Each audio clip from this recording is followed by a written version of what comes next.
Good morning. So we're wrapping up the Sunday portion of our student weekend, and I love these weekends. They're so amazing because all the mediums get to learn, just what they can really do and how they can truly understand and communicate with spirit. And sometimes we don't know all the details about how that works. And we don't have to understand it all. We're here to learn and take it day by day and week by week and month by month. And it got me to thinking about someone who I had read recently, an author named Madeleine L'Engle, and you may have heard of her. She wrote A Wrinkle in Time. That was a very popular movie, but also book. And she wrote several other books too. And this one that I'm going to read from today is called Walking on Water. And it is Reflections on Faith and Art. And so this is just a brief passage. And when she talks about art or she talks about work, think about mediumship. Think about mediumship as an art. Think about it as a life's work, and just sort of couch it in that context as I read this to you. During the question and answer period after a lecture, a young woman said to me, "I read A Wrinkle in Time when I was 8 or 9. I didn't understand it, but I knew what it was about.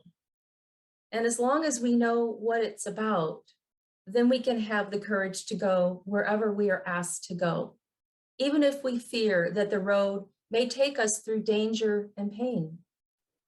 Over the years, I have come to recognize that the work often knows more than I do. And with each book I start, I have hopes that I may be helped to serve it a little more fully. When the artist is truly a servant of the work is better than the artist. Shakespeare knew how to listen to his work, and so often he wrote better than he could write. Bach composed more deeply, more truly than he knew.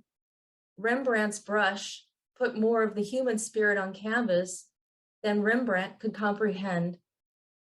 So when the work takes over, then the artist is enabled to get out of the way and not to interfere.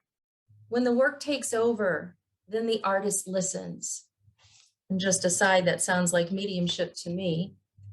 But before he can listen, paradoxically, he must work. Getting out of the way and listening is not something that comes easily, either in art or in prayer. Until I have worked through the self, I will not be enabled to get out of the way. Someone wrote, "The principal part of faith is patience." And this applies too to art of all disciplines. We must work every day, whether we feel like it or not. Otherwise, when it comes time to get out of the way and listen to the work, we will not be able to heed it. And I just thought that was a lovely commentary, perhaps, on mediumship too. So thank you so much. Have a beautiful service today. Thank you.